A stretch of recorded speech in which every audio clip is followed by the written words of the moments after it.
Quantum pamokėlė, keliaviams laiku. Gerai, tu nori keliauti dabar laiku, ko mes darom?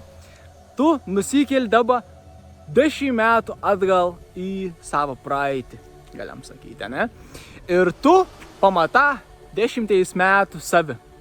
Ir viskas, pasidara nuotrauką ir galvoju, o aš pasidariau nuotrauką su savim, katras aš esu. Ir dabar, kai aš grįžu į savo realybę, į savo to laiką, tada reiškia, žodžiu, aš prisiminsiu, kaip aš savį sutikau, na ir gausias paradoksas šitoks, kur visiškai nesąmonė veiks ir aš neįsivaizduoju, kaip ten turėtų viskas veikti. Tas val bus tep. Ne, visiškai tep neveik. Viskas ir palei paralelinės realybės. Viskas vykst paralelinės realybės. Tai dabar paaiškinsiu, ne? Kaip tu grįža ir sutika savi, katras ir 10 metų, tu iš tikrųjų nesitika savis. Tu sutika visišką kietą individualų žmogų, kuris būtent atrodo te pat kaip tu ir galbūt kalb te pat kaip tu ir elgas te pat kaip tu, bet ons nėra tu.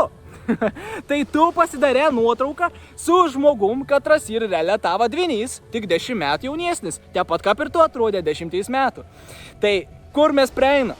Tam, kad jeigu tu padarysi kažką savo praeityje ir grįši į savo ten realybę, savo laiką, ne? Tau viskas bus taip, jeigu nužudysi savo mamą, reiškia, tu neegzistausi ir tu išnyksi. Ne, taip neveiks. Jeigu tu taip padarysi, nužudysi kažkino kitą mamą, kažkino kitą to žmogaus, katras taip pat atrodo kaip tu, tik buvau jaunesnis. Tai ta nuotrauka, katron tu pasidarė su savim, Ana bus visiška individuali.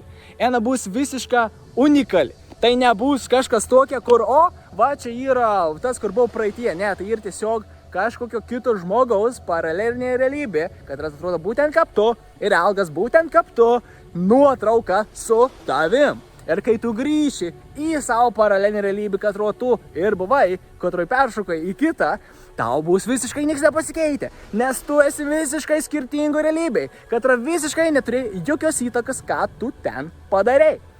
Tai taip veik keliavims laiku, nors iš tikrųjų tu laiku nekeliauji, tiesiog peršok ir persišiftini į kitą paralelinę realybę. Ir viskas.